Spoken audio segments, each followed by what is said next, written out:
Deuce Vaughn was the most dynamic running back that played against the Raiders. Hi, my name is Dallas, and this is Perry, and I make Dallas Cowboys content that I would like to watch. Deuce Vaughn rushed 5 times for 34 yards, earning him a stunning 6.8 yards a carry. I watched this game 3 or 4 times now, and I was impressed with Harvey, Booth's open field tackling, Hall's coverage, McMath's contested catches, and Deuce Vaughn. What is more impressive than the 6.8 yards per carry is that Deuce Vaughn did it against the Raiders' starting defense. And we didn't really have all our guys in. There's only 5 running plays, so let's take a look at them. 1.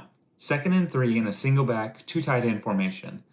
He runs left, but reads the block and cuts all the way back across the formation, and then makes 18 absolutely whiff. Well, maybe he got a tiny bit of pant.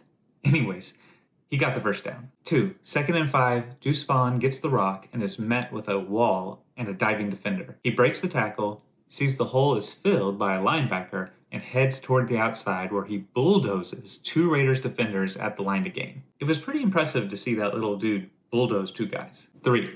2nd and 3 from the shotgun formation, and there is immediately nothing. In fact, less than nothing, because big old 97 has a beat on him. But Deuce spins and then drives through the defender with some O-line help. It's gotta hurt, and gets the first down. 4. 1st and 10 in a single back formation, we have a run right up the middle. And Deuce uses that tiny body of his to somehow squeeze through the gap and get a nice gain. 5. 2nd and 13 and in the shotgun. Deuce takes the rock, sees the hole is to the left, and gets 6 yards to make it 3rd and manageable. Our offense lacks dynamic players. I mean, we have one in CeeDee Lamb, but he's holding out right now, and honestly, anytime a person holds out this long, I feel like they get hurt. I really hope not, but I feel like that can happen. But if we can get Deuce Vaughn to be the big play hitter that Tony Pollard was 2 years ago, then I think that would be a really big boon to our offense. If he can't be that and we can't find one elsewhere, I think we're going to have a lot of struggles when the postseason comes again. In some ways, I envy the football players because the enemy is really well defined. You know, like it's the people who aren't wearing your jersey. That's the enemy. And the idea of enemies has really come to mind a lot lately as I've read through the life of David and even some of Psalm 119. And I think it's interesting that the man after God's own heart has enemies. And if we look at Jesus, it appears that he has enemies too. And heck, even the apostles, they gain enemies. I mean, they are like brutally tortured and murdered. And then I kind of reflect on myself and I'm like, where are my enemies?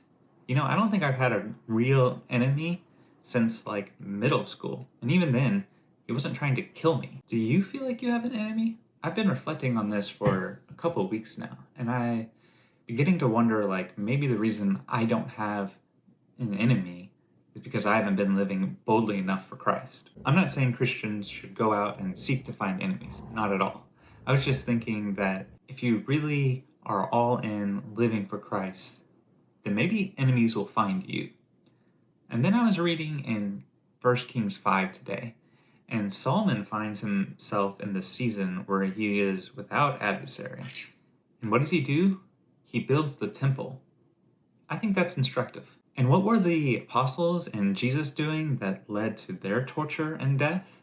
Well, they were spreading the kingdom of God. And let us not forget that there is an entity out to kill, steal, and destroy us.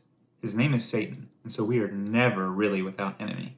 But my mission is the same as the apostles and as Solomon. It's to build the kingdom of God. Sorry for this handheld moment, but I nearly forgot. I have a goal that I am trying to double my subscriber count by the end of this season. I'm at 597. I was at 598 last week, but the goal is to double that 598 number. So if you like this content and you're still watching, so I think you might, would you just consider hitting subscribe? That's all I got. Jesus is king.